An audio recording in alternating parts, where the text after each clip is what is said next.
Daniel Hawthorne thought he had everything under control: his money, his wife, and his secret affair. But when his accounts mysteriously freeze overnight, his mistress vanishes, and his empire crumbles, he realizes too late that his naive wife had been watching all along. And she just made her final move. The grand estate was silent except for the distant hum of city lights beyond the hills.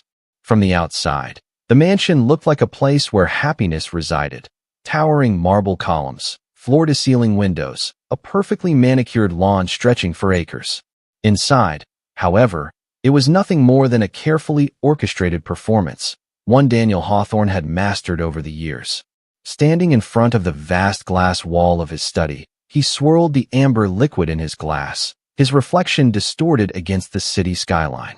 He had built this life from nothing, rising from a background he had long since erased, climbing from an existence he now considered beneath him. Power had come at a cost, but he had paid it gladly. Every decision, every calculated move had brought him here, to this moment where he held all the control. Or at least, that's what he believed. His wife, Eleanor, was seated in the lounge just beyond the open doors of his study, flipping through a book, her posture as composed as ever. She was the embodiment of grace, always poised, always elegant. To the world, she was the perfect wife, supportive, intelligent, but never interfering. She attended charity events, hosted extravagant dinners, and smiled politely at all the right moments. She had been raised in wealth, understood its responsibilities, and never asked too many questions about the intricacies of their financial affairs. That was exactly why Daniel had never worried about the money he had been siphoning from her trust fund. It had started small, a few untraceable withdrawals, insignificant in the grand scheme of things. The fund was vast, an ocean of wealth Eleanor had inherited from her family's empire, and Daniel saw no harm in taking what he needed. After all, it was still within their marriage, wasn't it? It was theirs. And besides, Eleanor never asked about the accounts, never once showed concern over financial matters. She had been raised to let the men handle such things. That was the beauty of it. Her ignorance was his freedom. The first time he took money, it was for something simple. A weekend away, a discreet retreat with Vivian Cross, the woman who had ignited something in him he hadn't felt in years. Excitement. Hunger. A thrill beyond the structured world he lived in. Vivian was younger, sharp-tongued, intoxicating. Unlike Eleanor, she demanded attention, wanted to be spoiled, insisted on living in the kind of luxury only he could provide. And Daniel was happy to oblige. But indulgence always has a price. What started as harmless gifts and secret rendezvous turned into lavish apartments, designer wardrobes, and frequent international getaways. Vivian wasn't content with just being the mistress. She wanted more, demanded more.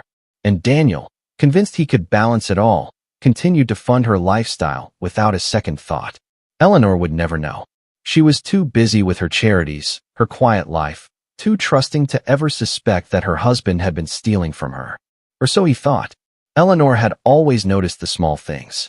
A shift in Daniel's demeanor, the way his eyes lingered on his phone a moment too long, the scent of a different perfume clinging to his clothes when he came home late. She never let on. She played her role, the devoted wife who never pried, who let him believe he had fooled her. But she had known for months. She had seen the transactions, each one carefully documented, each one leading her closer to the truth. The mistake Daniel had made wasn't taking the money. It was assuming Eleanor had no power over it. She had allowed him to think he was in control, let him believe she was nothing more than a passive observer in their marriage. It was almost amusing, watching him carry on as if he were untouchable. He had no idea that every step he took deeper into his betrayal was another step closer to his downfall. One evening, she sat across from him at dinner, sipping her wine as he spoke about an upcoming business trip, another lie, another excuse to be with Vivian. She nodded, smiled, played her part. "You've been working so hard lately," she murmured, setting her glass down. "You deserve some time away." Daniel glanced up, momentarily caught off guard by her words. He had expected questions, perhaps mild concern. Instead, Eleanor was encouraging him, her expression unreadable.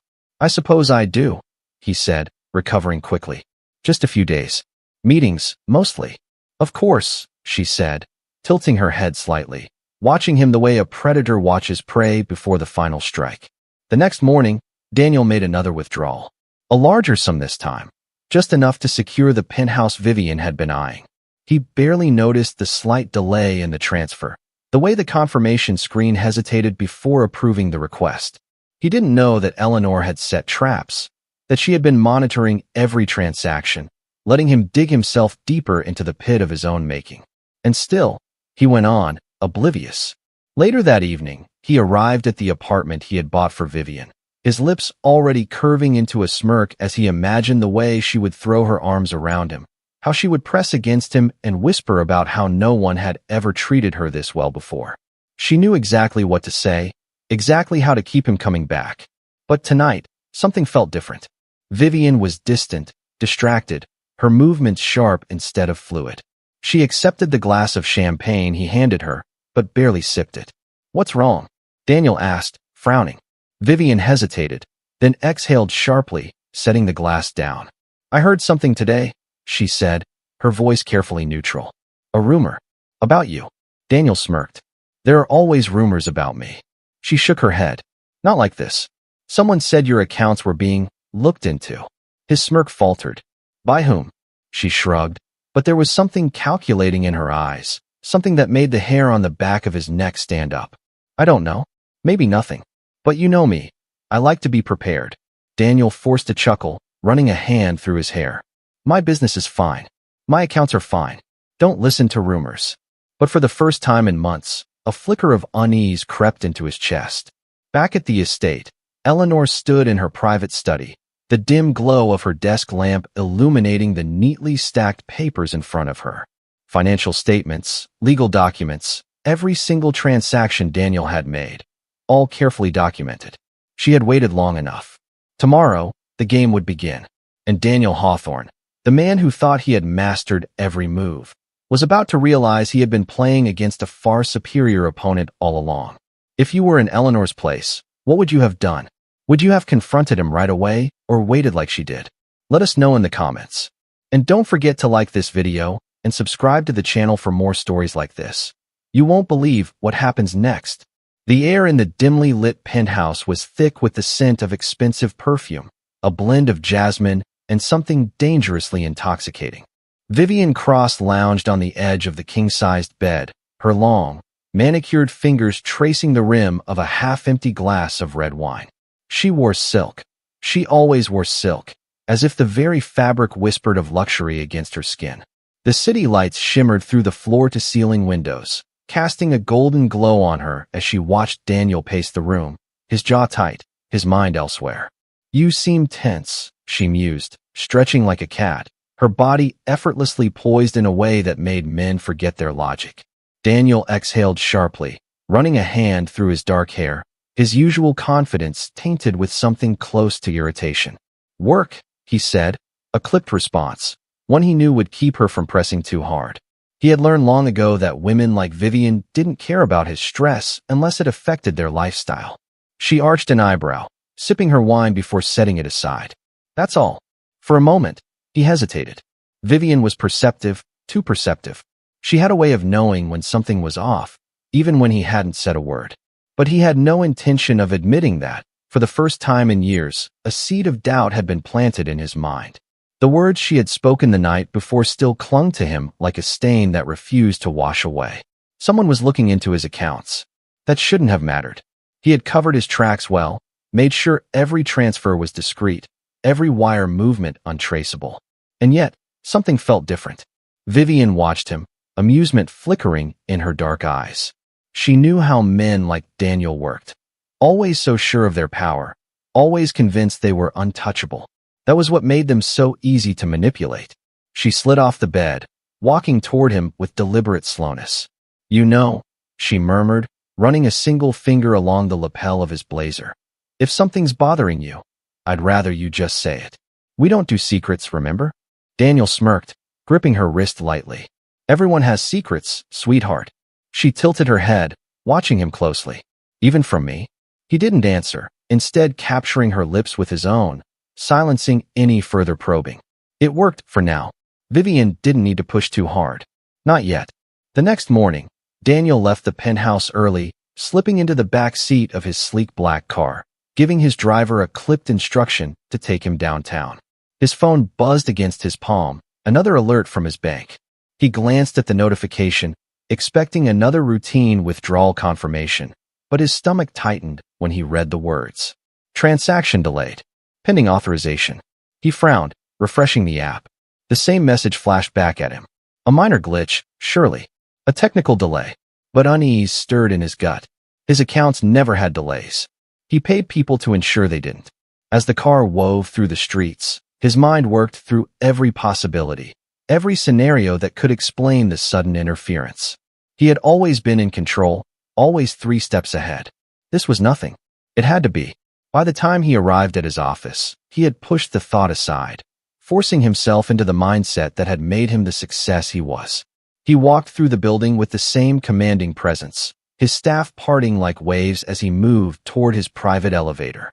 But beneath the surface, his pulse beat a little too fast. Once inside his office, he dialed his banker directly. "I received a notification about a delay on one of my transactions," he said smoothly, keeping his tone even. "Why?" There was a slight pause. He didn't like pauses. "Mr. Hawthorne," the banker said carefully, "there's been a temporary hold on certain withdrawals due to an internal review." Daniel's fingers tightened around the phone. "An internal review?" "It's routine," the man assured him, though there was something forced about the way he said it. "Just a compliance check." Daniel forced himself to remain calm. "How long will this review take?" "We're working as quickly as possible." That was not an answer. He ended the call before he could say something he would regret, tossing the phone onto his desk. For the first time, a sliver of doubt took root. A review. Why now? And why hadn't he been informed earlier? Something wasn't right. That evening, he returned to the penthouse, his mood darker than it had been in years. Vivian was waiting for him, draped in one of the many gowns he had bought her, a glass of champagne in hand. "Rough day?" she asked, watching him as he discarded his jacket and loosened his tie. He didn't answer immediately, walking to the bar and pouring himself a drink. "I think I might have a problem," he admitted finally. Vivian stilled. That wasn't something Daniel Hawthorne ever said. She set down her glass, moving toward him. "What kind of problem?" His eyes flickered to hers, searching, calculating. She was loyal to his money. That much he knew. But was she loyal to him? For the first time, he found himself hesitating. "Nothing I can't handle," he said eventually. Vivian's expression didn't change, but he knew she didn't believe him. The following days only deepened his paranoia. More delays, more reviews. And through it all, Eleanor remained exactly the same, graceful, calm, untouchable. If she knew something, she wasn't showing it. But Daniel had built his empire on knowing when a storm was coming. And he could feel it now, just beyond the horizon. Eleanor sat at the long dining table, the flickering candlelight casting shadows along the polished wood. She had always appreciated quiet dinners, the kind where conversation didn't need to be forced, where the clinking of silverware and the rich aroma of carefully prepared meals were enough to fill the space. But tonight, the quiet was different. Heavy, weighted with something unspoken. Across from her, Daniel scrolled through his phone, his brows drawn together in a way that he probably didn't even realize was visible. He had always been so good at masking his emotions, at keeping his carefully crafted exterior intact. But not tonight. Tonight, Eleanor could see the tension in his shoulders, the slight stiffness in the way he held his glass of wine. He hadn't mentioned the banking delays to her, of course. He wouldn't. But she already knew. She had watched his movements closely over the past few days, the hurried phone calls he thought she couldn't hear, the way his patience had thinned at the slightest inconvenience, the sharp glances at his phone whenever it buzzed with a notification. He was unraveling, little by little, and she had barely lifted a finger. She took a slow sip of her wine, placing the glass down gently before meeting his gaze. "You've been distracted lately." Daniel barely looked up from his phone. "Busy week," he murmured, scrolling through whatever meaningless thing he was using as an excuse to avoid conversation. She tilted her head, studying him. "Anything I can help with?" That made him pause for half a second, but then he shook his head, offering the faintest of smiles. "Nothing you need to worry about." She nodded, reaching for her fork, cutting into the seared salmon on her plate. "You know," she said casually, "I had lunch with Marianne today." She mentioned something interesting. He took a sip of his wine, still half distracted. Yeah. Eleanor watched him carefully. She said one of her friends had an issue with her accounts recently. Some kind of internal review? Her bank froze certain transactions while they checked into things. Daniel's glass stilled midair. For a fraction of a second, just the briefest moment, something flickered across his face. Something sharp, something alarmed. It was gone as quickly as it came, but Eleanor had seen it. She had spent years reading people, mastering the art of subtlety, of noticing the things that weren't meant to be noticed. He set his glass down a little too carefully, his smile tight. Sounds like a nightmare. But banks do that sometimes. Probably just protocol. Probably, she agreed, cutting another piece of fish, her expression unreadable. Silence stretched between them for a moment before Daniel cleared his throat, pushing his chair back slightly. I have to make a call, he said, already standing. I'll be right back. Eleanor merely nodded, watching as he disappeared into his office, the door clicking shut behind him. She took another sip of wine, the faintest trace of a smile curving her lips. Inside his office, Daniel paced the room, his phone pressed to his ear. I need an update, he snapped the moment his banker picked up. There was hesitation on the other end. Mr. Hawthorne, I told you, it's a standard review. Don't lie to me, Daniel growled. I've moved money the same way for years. No reviews. No freezes. So why now? The banker hesitated again, which only fueled Daniel's frustration. He could feel control slipping through his fingers, and he hated it. We were notified of an internal compliance alert, the banker finally admitted, lowering his voice as if saying it quietly would soften the blow. I'm not supposed to say this, but it came from within your household. Daniel's breath stilled. What the hell does that mean? The banker hesitated. Your wife, sir. There were adjustments made to the trust fund. She has full oversight now. The words hit him like a fist to the gut. For a moment, all he could do was stand there, gripping the edge of his desk so tightly his knuckles went white. He could hear his pulse pounding in his ears. Eleanor. He ended the call without another word, inhaling deeply, forcing himself to think. Eleanor had never cared about the finances. She had always left that to him. She trusted him. He had made sure of it. So why was she suddenly looking into the accounts? His mind raced through every possibility, every scenario, trying to find a way this wasn't what it seemed. Maybe she had been advised to do it. Maybe her lawyers had suggested an audit, something routine. Or maybe she knew. No, that wasn't possible. He had covered his tracks too well. She wasn't the type to play these games. She wasn't. A quiet knock on the office door made him turn. Eleanor stood in the doorway, leaning against the frame, her expression unreadable. Is everything all right? Daniel forced himself to relax, pasting on a smile. Of course, just some business matters. She stepped inside, her heels clicking softly against the hardwood floor. You left the table in a hurry. Just had to handle something, he said smoothly, stepping toward her. He had always been good at this, at turning the situation in his favor, at charming his way out of tight corners. He reached for her waist, pulling her close, pressing a kiss to her forehead. Nothing to worry about. She let him hold her, resting her hands on his chest, her fingers lightly tracing the fabric of his shirt. For a moment, just a moment, he almost believed it. But then she pulled back slightly, looking up at him with those calm, knowing eyes. Are you sure? She murmured. His stomach clenched. Of course, he said again, a little too quickly this time. She studied him for a long moment, then smiled. All right. And just like that, she turned and walked away, leaving him standing there, the ghost of her touch still lingering on his skin. As soon as she was gone, he exhaled, running a hand through his hair, his pulse still racing. He needed to figure out what was happening. He needed to fix this before it spiraled out of control. But deep down, a cold realization was settling into his bones. The game had shifted, and for the first time in his life, Daniel wasn't sure if he was the one holding all the cards anymore. Daniel had always been a man of instinct. It was what had built his empire, what had allowed him to navigate the treacherous waters of business with precision and dominance. He trusted his gut, relied on his ability to control every situation, to bend circumstances to his will. And yet, for the first time in years, something was gnawing at the edges of his certainty. A quiet, persistent whisper that told him something was wrong. Eleanor was up to something. He could feel it. He had spent the better part of the night locked in his office, staring at his computer screen, combing through financial records, trying to pinpoint exactly where the shift had happened.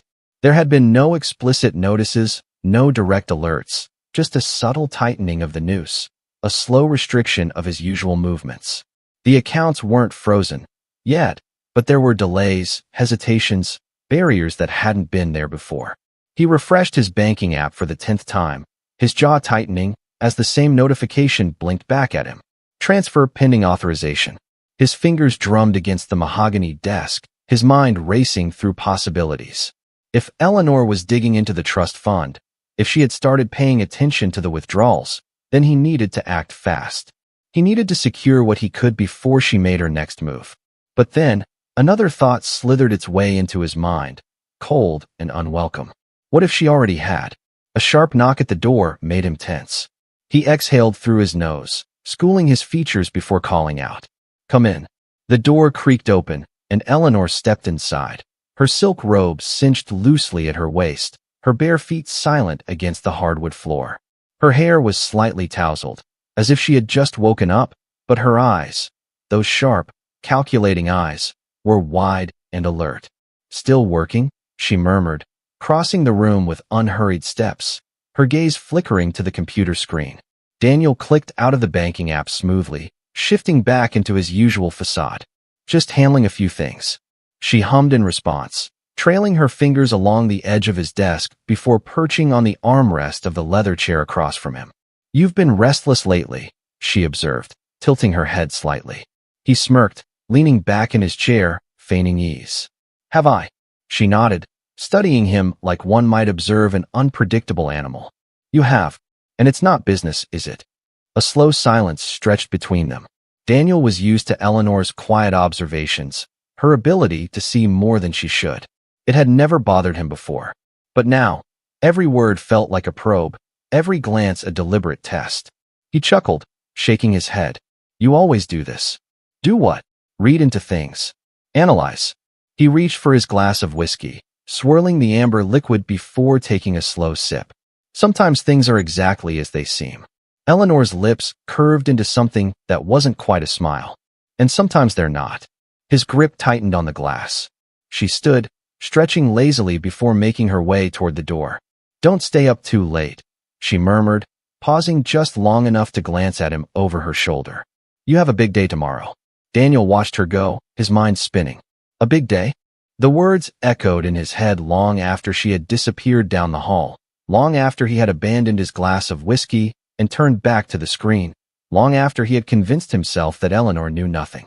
And yet, sleep did not come easily that night. The following morning, he was up before dawn, showered and dressed in a perfectly tailored suit before Eleanor even stepped foot downstairs. She greeted him with a soft smile as she poured herself a cup of coffee, moving with the effortless grace she always carried. "You're up early," she noted. "Meetings," he said, fastening the cufflinks on his sleeve, his voice casual. "Have to finalize some things." Eleanor nodded, adding a splash of cream to her coffee. "I'm sure you do." His eyes flicked to her, narrowing slightly, but she didn't elaborate. Instead, she took a slow sip, watching him over the rim of her mug, her gaze unreadable. He didn't like it. By the time he reached his office, he was already making calls. "I need to move some things around," he told his financial advisor. There was a slight pause. "Move things around?" "You heard me." The man cleared his throat. "Sir, with all due respect, there have been complications with your accounts. We're facing some regulatory." Daniel exhaled sharply. "I don't give a damn about regulations. I need this handled." "I understand, but what?" Another pause. Then, carefully, "Your wife has made some changes to the trust, sir." "Legal changes." "She's been in direct communication with the firm." Daniel felt the blood drain from his face. "Excuse me." "Her legal team filed the paperwork last month. She has full oversight now. Any major withdrawals or transfers require her explicit approval." Daniel went very, very still. "Last month." She had been planning this for weeks. His grip on the phone tightened. "And no one thought to inform me?" There was hesitation. "It was within her rights, sir. And she didn't request for you to be notified." His vision blurred at the edges. "Eleanor." He ended the call, his pulse roaring in his ears. He could fix this. He could find a way around it. He always did. But the sheer audacity of it, The fact that she had done this so quietly, so efficiently, without ever tipping her hand, it enraged him. He grabbed his keys, his movements sharp and precise. He would talk to Eleanor directly. He would fix this. When he arrived home that evening, Eleanor was waiting for him. She sat on the balcony, a glass of wine in hand, her face serene as the evening breeze tousled her hair. "You're home early," she mused without turning around. Daniel stepped forward, the tension in his shoulders coiling like a spring. "We need to talk." She took a slow sip, then finally glanced at him, her expression soft, almost amused. "About what?" He inhaled deeply, forcing himself to keep his composure. "You know exactly what." A beat of silence. Then, setting her glass down, Eleanor leaned back in her chair, crossing one leg over the other, completely at ease. "I suppose I do," she admitted, her lips curving ever so slightly. Daniel's jaw clenched. "You had no right." Her gaze flickered with something dangerous. "I had every right." Another stretch of silence, thick with something neither of them spoke aloud. Then, Eleanor stood, smoothing the fabric of her dress before stepping closer, stopping just inches from him. "You always thought I was naive," she murmured, tilting her head slightly. "That was your first mistake." His pulse thundered. She reached up, brushing an invisible speck of dust from his lapel. The second was assuming I wouldn't notice. Daniel swallowed hard, his jaw tightening, but Eleanor only smiled, stepping back. "Dinner will be ready soon," she said lightly, turning on her heel and walking away, leaving him standing there, his entire world beginning to fracture beneath his feet. Vivian Cross had never considered herself the kind of woman who waited. She was used to getting what she wanted, when she wanted it, and on her terms. It was a skill she had perfected over the years, a talent that had kept her surrounded by wealth and power without ever having to truly work for it. She had built a life on patience disguised as seduction, on carefully measured smiles, and whispered promises that men fell for every single time. But patience, no matter how skillfully worn, had its limits. And hers was beginning to fray. She paced the length of her penthouse, the silk of her robe brushing against her skin, the moonlight casting shadows against the marble floors. The glass of wine in her hand was untouched, her appetite dulled by frustration. Daniel was late. Again. He had promised he'd be there hours ago, had sent a curt text, "On my way," before disappearing into silence. It wasn't the first time, and if things continued at this rate, it wouldn't be the last. Vivian prided herself on her ability to maintain control. She was never the one who begged, never the one who worried. That was the role of the wives, the oblivious women left at home while their husbands strayed. But Eleanor Hawthorne, despite the elegance and grace she exuded, was proving to be more than just another rich man's wife. She was a problem, a quiet, lingering problem that Vivian could no longer ignore. The click of the penthouse door made her turn sharply. Daniel entered, his jacket slung over one arm, his expression tired and irritated, as if the world itself had conspired against him tonight. He loosened his tie with one hand, ignoring Vivian's narrowed gaze as he walked to the bar and poured himself a drink. "You're late," she said, setting her glass down on the sleek black countertop. Daniel took a long sip of whiskey before answering. "It's been a long day." Vivian studied him. He was tense, distracted, his usual air of absolute control slipping at the edges. That was unusual. He thrived in chaos, fed off the high of maneuvering through difficult situations. But something was different now. She crossed her arms, leaning against the counter. "Let me guess. Eleanor." Daniel's eyes flicked to hers, a warning flashing behind them. "Drop it, Vivian." She scoffed, shaking her head. "Oh, please.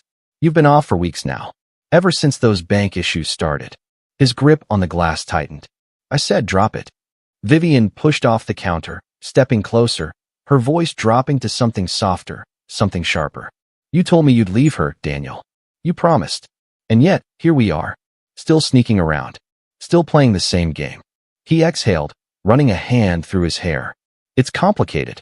"No," she countered. "It's not. You're either going to leave her, or you're not." He turned away from her, placing his glass down with just a little too much force. "You think this is simple?" Vivian's patience snapped. "Yes, I do. I think you're stalling. I think you like the comfort of having both of us. But I'm not going to sit around and wait for you to make up your mind." Daniel's jaw tightened, the weight of his frustrations pressing down on him. Eleanor was a problem. The trust fund was a problem. His accounts, once a limitless pool of wealth, were being restricted more and more by the day. Vivian pushing him right now was the last thing he needed. He turned, his expression dark. "You need to trust me." Vivian laughed, a hollow sound. "Trust you? Daniel, I know men like you. You say what needs to be said. You make promises you have no intention of keeping, and you keep me waiting just long enough to keep me here." His patience was running thin. "You think I don't want to fix this? You think I want to deal with Eleanor's?" He stopped himself before finishing the sentence, his frustration getting the best of him. Vivian arched an eyebrow. "With Eleanor's what?" He didn't answer. She took a step closer, her voice dropping to a near whisper. "You're scared, aren't you?" Daniel's head snapped toward her, his expression unreadable. Vivian smirked, shaking her head. "You've never had to fight for anything, have you? Things just come to you.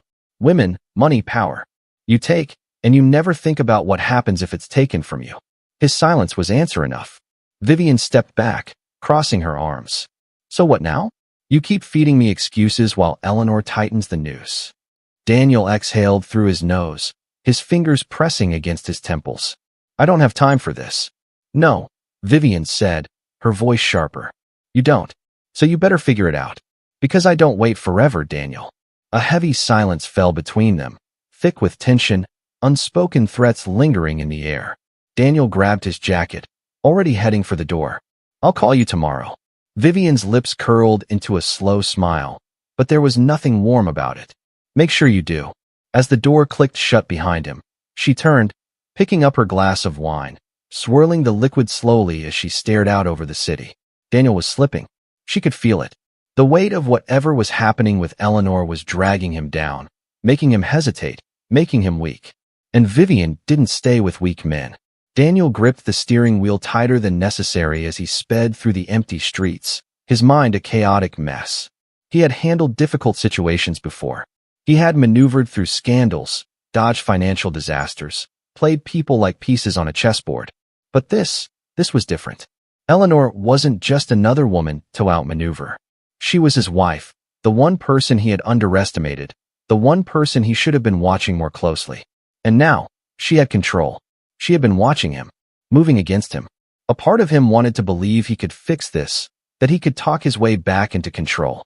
But deep down, beneath the frustration and the denial, he knew Eleanor wasn't the type to let go of something once she had it. And she had him exactly where she wanted him. Daniel awoke to a sensation he wasn't familiar with, uncertainty. It clung to him, a quiet, creeping thing that slithered through the edges of his mind, whispering that something was wrong. He sat up in bed, rubbing a hand down his face, trying to shake off the lingering exhaustion from a night spent tossing and turning. The city lights outside his bedroom window cast long, shifting shadows across the walls, mirroring the unease settling deep in his chest.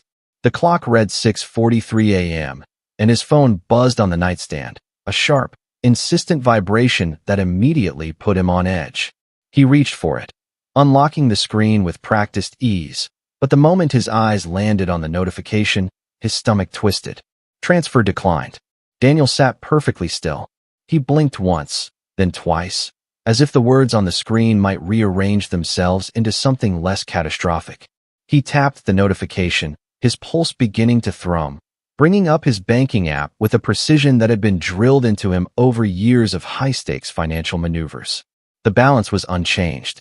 No transfer had been made. His jaw tightened as he tried again, this time initiating a different transaction, a smaller amount, something that should have gone through instantly. Error. Authorization required. The blood in his veins ran cold. He swung his legs over the side of the bed, standing abruptly, already dialing his banker. His free hand ran through his hair, his breathing measured but forced. It rang twice before a cautious voice answered. "Mr. Hawthorne, what the hell is going on?" Daniel snapped, barely containing the anger coiled in his chest. There was a pause on the other end, and that alone told him everything he needed to know.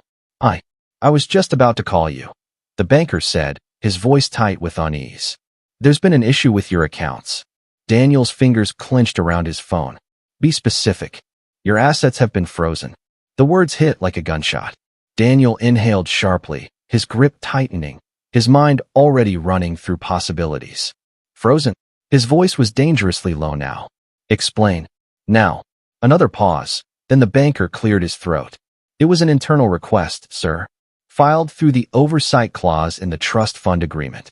Daniel's head snapped up, his eyes narrowing. What oversight clause? The one your wife initiated. For a moment, everything inside him stilled. Eleanor. She had done this.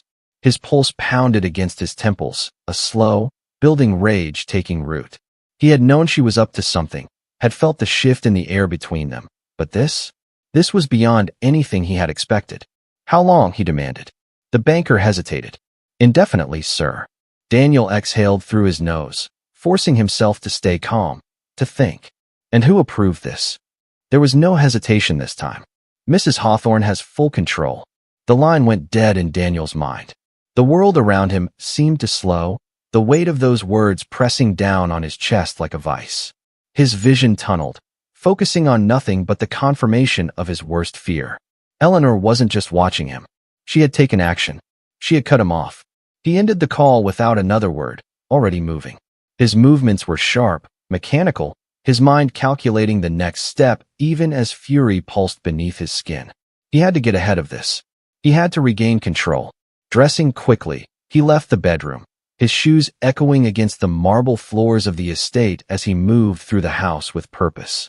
The staff avoided his gaze as he passed, sensing the tension radiating off him in waves. He barely noticed them. His focus was singular now. Eleanor was in the sunroom, bathed in soft morning light, a cup of tea cradled between her delicate fingers. She was the picture of composure, serene, untouched by the chaos she had just unleashed. Daniel stopped in the doorway, watching her for a moment. She knew he was there. He could tell by the slight shift in her posture, by the way her lips curved into something that wasn't quite a smile. "You're up early," she said, her voice smooth as silk. He took a step closer, his jaw tight. "Cut the act." Eleanor finally looked up, her expression unreadable. "Act." Daniel's patience snapped. "Don't play games with me, Eleanor. What the hell did you do?" She set her cup down gently, tilting her head. "You're going to have to be more specific." He stalked forward, stopping just short of her chair, his hands braced against the glass table. "My accounts. The money. You froze them." She didn't even blink. "Yes." A muscle in his jaw twitched. He had been prepared for denial, for some carefully crafted excuse. He had not been prepared for her to admit it so easily. He exhaled sharply, straightening. "You think this is going to stop me?" Eleanor finally stood, smoothing the fabric of her robe, her movements unhurried. "I think," she said softly, "that you underestimated me." His chest rose and fell in sharp, measured breaths. "Eleanor, you thought I wouldn't notice," she continued, stepping closer, her voice deceptively gentle. "You thought I was naive, that I didn't pay attention to the numbers, to the bank statements, to the transfers you thought you were hiding so well." Daniel swallowed hard. "You were wrong." Silence stretched between them, thick with something unspoken, something heavy. Finally, Eleanor exhaled, shaking her head slightly. "I could have confronted you earlier. Could have asked you outright. But I wanted to see how far you'd go. I wanted to know just how little you thought of me." Her words cut deeper than he expected. "You don't understand," he ground out. "Oh, I understand perfectly," she said, her gaze piercing. "I understand that you spent months lying to my face, withdrawing money to fund your mistress's lifestyle, treating me like a fool while you played your little game. I understand that you thought I was just another asset, just another part of your empire to manipulate." Daniel took a step back, suddenly unsteady. "I understand," she continued, "that you don't deserve to control a single cent of my money." His heart pounded against his ribs, his mind scrambling for a way out, a counterattack, something to regain his footing. "You're making a mistake." Eleanor smiled then, and it was a cold, beautiful thing. "No, Daniel," she murmured, turning away. "You did." And with that, she walked past him, leaving him standing in the ruins of his carefully constructed life, the walls closing in, the ground crumbling beneath his feet. For the first time in his life, Daniel Hawthorne had lost control. Daniel had spent his life mastering control. Every deal, every calculated risk, every carefully chosen word had been part of his strategy, his ability to bend the world to his will. But as he stood alone in the sunroom, the echo of Eleanor's footsteps still lingering in the air. He felt something unfamiliar clawing at his insides. Panic. Cold, unrelenting panic. This wasn't just a setback. This was a direct, calculated move, one he had never seen coming. Eleanor hadn't confronted him in anger, hadn't thrown accusations or made a dramatic scene. She had moved in silence, dismantling everything he had taken for granted, every financial safety net he thought was impenetrable. His accounts were frozen. His money, her money, was out of reach. The mistress he had lavished gifts upon, the lifestyle he had promised her, was now teetering on the edge of collapse. And worst of all, Eleanor wasn't finished. He could feel it in her eyes, in the quiet way she had delivered her final words. No, this wasn't over. This was just the beginning. Daniel stormed out of the sunroom, his movements sharp and fueled by pure adrenaline. He grabbed his car keys from the hallway table, ignoring the wary glances from the household staff as he shoved open the front door and stepped out into the crisp morning air. He needed to fix this. He needed to get to Vivian before she heard about what had happened. Because if there was one thing Daniel knew, it was that Vivian Cross didn't tolerate weakness.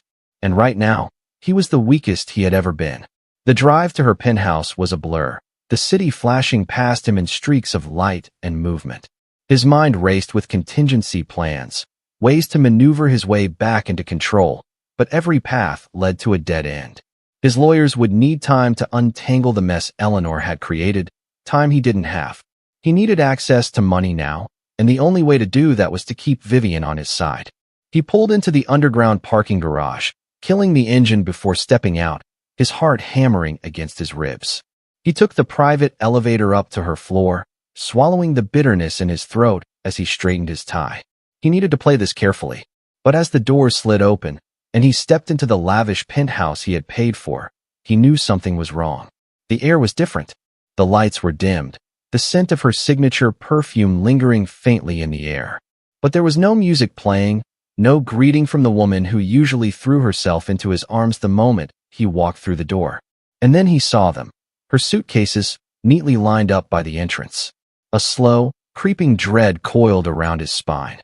Vivian emerged from the bedroom a moment later, her phone pressed to her ear, her expression unreadable as she murmured something under her breath before ending the call.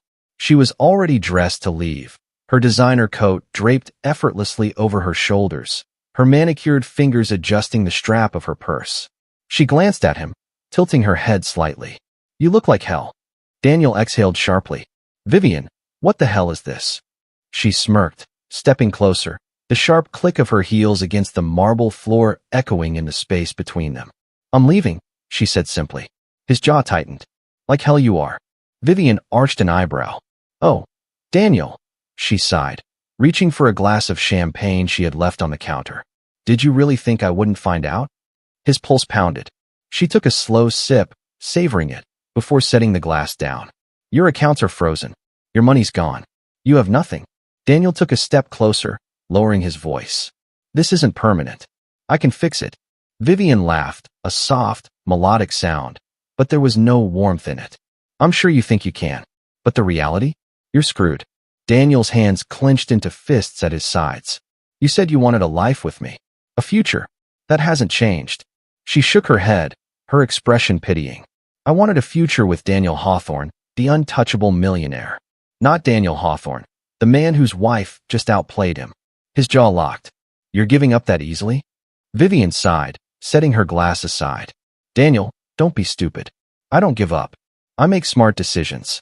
She gestured toward the suitcases. "And leaving you? That's the smartest one I've made in years." His chest burned with something dangerously close to desperation. "I built this life for you." Vivian's lips curled into a slow, almost amused smile. "No, sweetheart. Eleanor built it. You just stole from it." Daniel's nostrils flared. Don't what? Don't say it out loud." She shrugged. "It's true, and you know it."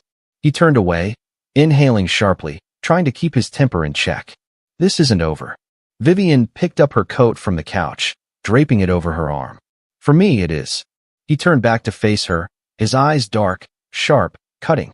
But Vivian didn't flinch. She reached out, smoothing the lapel of his jacket, her voice softer now, almost condescending. You should have left her when you had the chance, she murmured. But you got greedy. Daniel grabbed her wrist, his grip firm but not painful. His mind was racing, trying to find a way to turn this around, to keep her from walking out that door. But Vivian only smirked. You don't scare me, she whispered. Slowly, she pulled her wrist free, stepping back. She reached into her purse, pulling out an envelope, and placed it on the counter. He frowned. What's that? Vivian smirked. The lease to this place. Daniel stiffened. She leaned in slightly, her voice dropping. You didn't think I'd let you have this, did you? A cold realization settled in his chest. Vivian had been planning this. She had known, long before this moment, that she would leave him. And now, she wasn't just walking away. She was taking everything she could on her way out. She picked up her suitcase, glancing at him one last time. Goodbye, Daniel. And just like that, she walked out the door. Daniel stood there, frozen, his mind struggling to process what had just happened.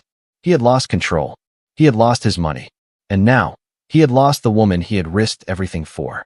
He turned to the envelope, flipping it open with shaking fingers. The lease was in her name. Everything was in her name. He had nothing. For the first time in his life, Daniel Hawthorne was utterly, completely alone. Daniel Hawthorne had never believed in luck. He had built his empire on precision, control, and an unwavering belief that nothing was beyond his reach if he pushed hard enough. Success wasn't given, it was taken. And he had taken everything. Money, power, loyalty, without hesitation. But standing in his office now, staring at the glowing city skyline that had once felt like his kingdom, he realized for the first time in his life that he had nothing left to take. Because everything he had once controlled was slipping through his fingers like sand, and no amount of force could stop it. The silence in the room was deafening. His phone sat dark on his desk, no incoming calls, no desperate apologies from those who had once depended on him, no messages from investors eager to line his pockets. The absence of noise was worse than any confrontation. The world had moved on, and he was being left behind. He reached for his whiskey glass, but it was empty. That was becoming a theme lately. Empty glasses, empty accounts, empty promises he had made to himself that he would fix this before it was too late. But it was already too late, wasn't it? His business was in shambles. His employees hadn't been paid. The trust fund, the bottomless pit of wealth he had always believed he could manipulate, was locked. Eleanor had shut the door and thrown away the key, and he hadn't even seen it coming. His jaw clenched as he picked up his phone, scrolling through his recent calls. The last conversation with his banker still echoed in his head. I'm sorry, Mr. Hawthorne, but your access has been revoked. Your wife made it legally binding. There's nothing we can do. Nothing. That word made him sick. He gritted his teeth, dialing a number he had been avoiding all day. His attorney, Robert Langley, answered on the second ring, his voice clipped and professional as always. Daniel, he greeted, but there was an edge of hesitation. That was new. Daniel didn't waste time. Tell me you found a way around it. A sigh came through the line. Daniel, I told you before, Eleanor executed this flawlessly. The trust fund is untouchable. Even if you took this to court, it would take months, possibly years, to challenge it. And considering the way your finances look right now, you don't have that kind of time. Daniel squeezed his eyes shut, his free hand clenching into a fist. So you're telling me my own wife, the woman I paid for, provided for, gave everything to, just took my money, my company, my goddamn life, and there's nothing I can do about it? There was a long pause. That's exactly what I'm telling you. Daniel slammed his glass down on the desk, his chest rising and falling in short, angry breaths. I have assets, he snapped. Properties. Investments. Pull from those. Those are all tied up in the corporate holdings, Langley reminded him. And guess what? Eleanor controls those too. Your name may be on some of the deeds, but the liquidity, your ability to sell, transfer, or leverage any of them, is restricted. The board has already started reviewing alternative leadership, and the media is sniffing around. You don't just have a financial problem, Daniel. You have a credibility problem. Daniel gritted his teeth, his pulse pounding. I am the company. You were the company, Langley corrected. Eleanor made sure that's no longer the case. Daniel ended the call without another word, gripping the edge of his desk so tightly his knuckles turned white. His breathing was uneven, his mind racing through options that no longer existed. He had been outplayed. He had spent years thinking he was the one pulling the strings, that Eleanor was just another asset in his portfolio, predictable, controllable, devoted. He had mistaken her silence for ignorance, her patience for passivity. But she had been waiting, watching, letting him dig his own grave while she stood back and took notes. And now she had buried him in it. A knock at the office door made him snap his head up. Caroline, his assistant, stepped in, her expression hesitant. She had been with him for years, had seen him at his highest, had witnessed the reckless confidence that had once made him unstoppable. But tonight, there was something different in her eyes. Pity. He hated that. What? He snapped. Caroline hesitated before stepping forward, placing a neatly folded envelope on his desk. The board called an emergency meeting, she said carefully. They're requesting your presence. Daniel scoffed, rubbing a hand down his face. They're requesting it. Caroline didn't blink. They're voting on your position as CEO. Silence stretched between them. Daniel stared at her, unblinking. He had always known the board was a necessary evil. Men and women who profited off his leadership, but would turn on him the second he stopped being valuable. But he had never once imagined they would have the audacity to try and remove him. Not him. His laugh was humorless. Let me guess. Eleanor's fingerprints are all over this, too. Caroline didn't answer. She didn't have to. Daniel grabbed the envelope, tearing it open. The formal letter inside was as cold and impersonal as the situation itself. Mr. Hawthorne, due to recent financial instability and concerns regarding corporate leadership, the board of directors has called for an emergency vote regarding your continued role as chief executive officer of Hawthorne Holdings. His own company, the empire he had built, the power he had wielded so effortlessly for years, now reduced to a single piece of paper outlining his removal. Daniel felt his pulse roaring in his ears. He wasn't just losing control. He had already lost it. With slow, deliberate movements, he stood, buttoning his suit jacket. If they thought they could strip him of everything he had built, they were going to have to look him in the eye while they did it. He wasn't going to slink away into the shadows. He wasn't going to let her, see him crumble. No, he was going to walk into that boardroom and fight like hell. Even if it was already too late. The boardroom was a battlefield. Daniel could feel it the second he stepped inside. The air was thick with tension, the kind that came before an execution. The men and women seated at the long glass table barely glanced at him, their faces neutral, their expressions carefully controlled. No one wanted to be the first to acknowledge that the king was about to be dethroned.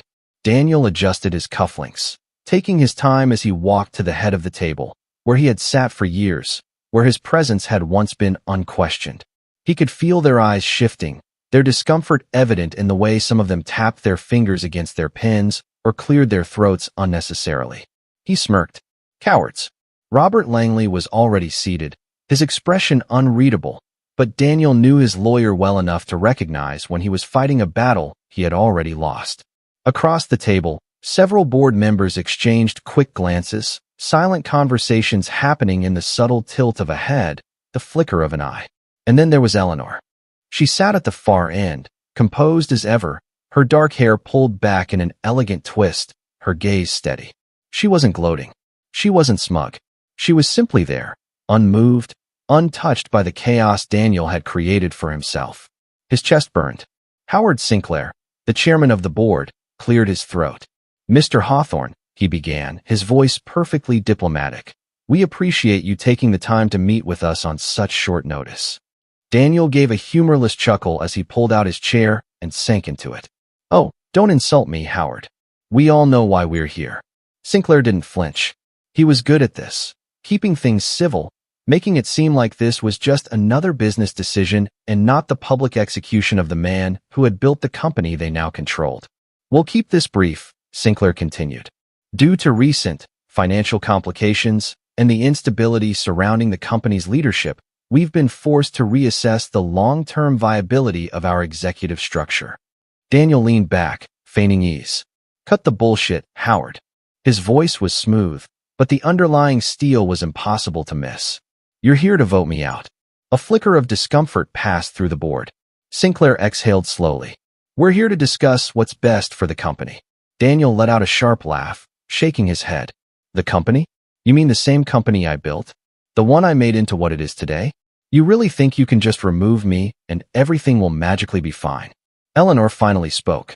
Actually, she said smoothly, that's exactly what we think. Daniel's gaze snapped to hers, and the rage simmering beneath his skin erupted into something more dangerous. She wasn't playing a part. She wasn't pretending to be the supportive wife anymore.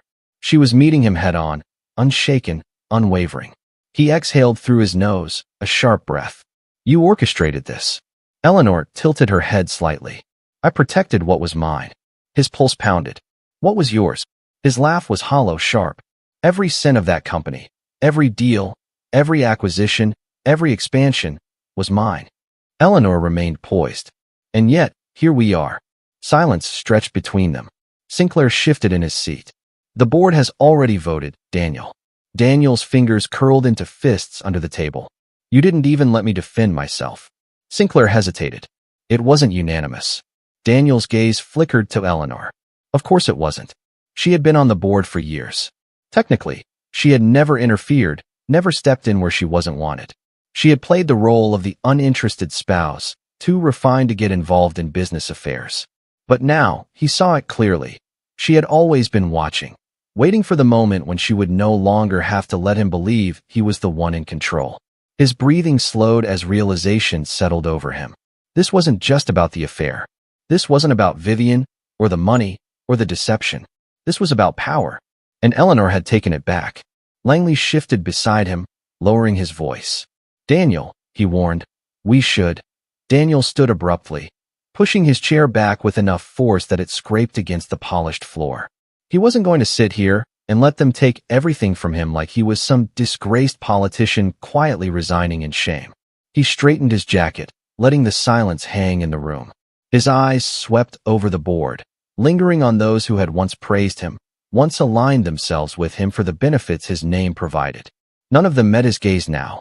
Enjoy your little coup, he said coolly, his voice measured, void of emotion.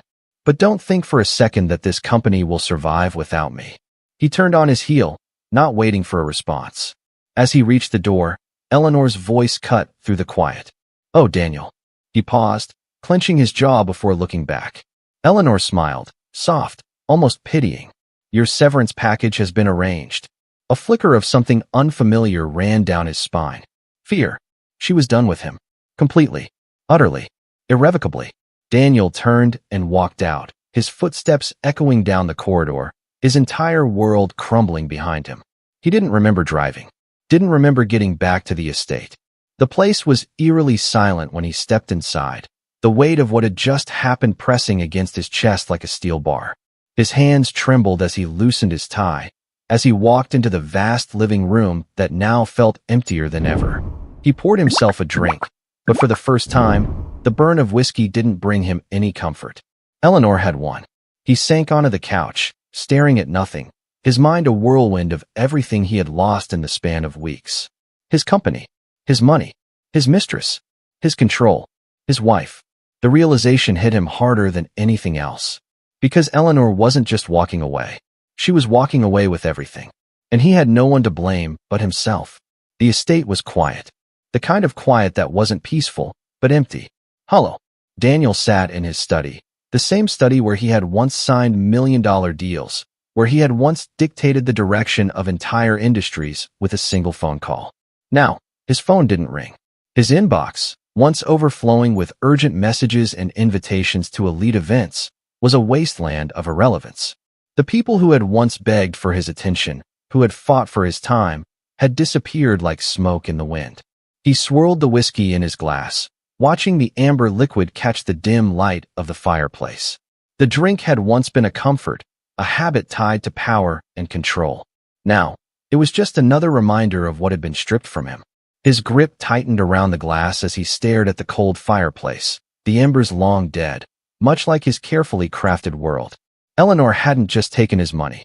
She had taken his place. The board had rallied around her, seeing her as the steady hand that would guide the company forward. Investors, once loyal to him, now whispered about her brilliance, about how they should have seen it before. She wasn't just the wife in the background anymore. She was the face of Hawthorne Holdings. And she had left him with nothing. He exhaled slowly, setting the glass down. He could fix this. He would fix this. He had built himself once before, and he could do it again. At least, that's what he told himself. But the truth gnawed at him, sharp and unrelenting.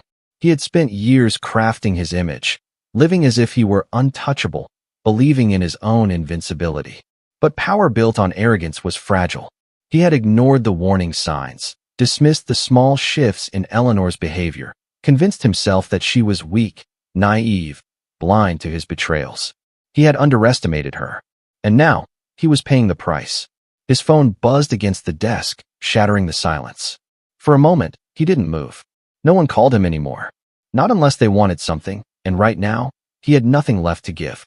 Still, he reached for it, his pulse quickening when he saw the name on the screen. Eleanor. His fingers hovered over the answer button.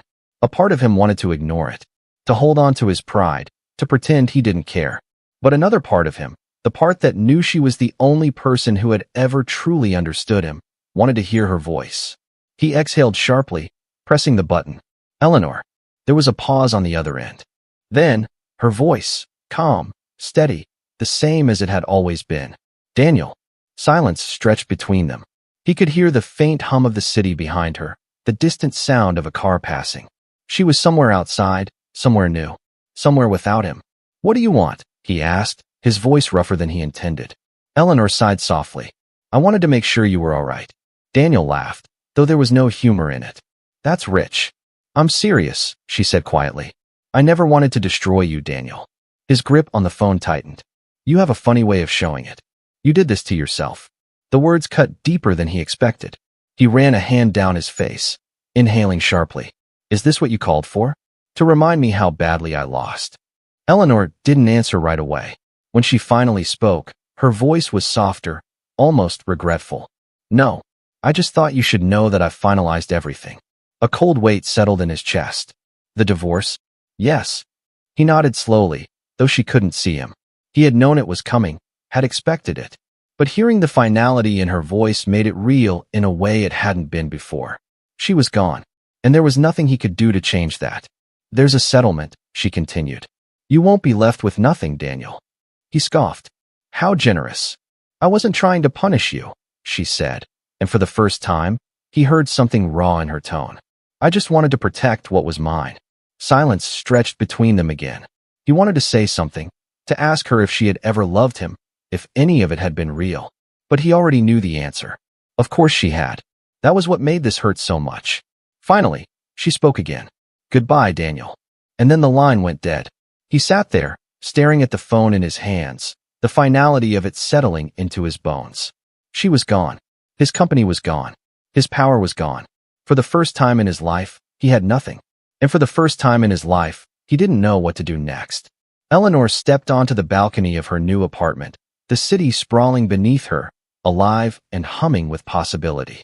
The wind tugged at the loose waves of her hair as she wrapped her hands around her cup of tea, exhaling slowly. It was over. She had spent years waiting for this moment, for the day she would finally be free. And yet, now that it had arrived, she felt lighter. She wasn't bitter. She wasn't angry. She was just done. Daniel had made his choices. He had underestimated her, betrayed her, spent years believing she would never fight back. But she had. And now, she was finally living life on her own terms. A knock at the door pulled her from her thoughts.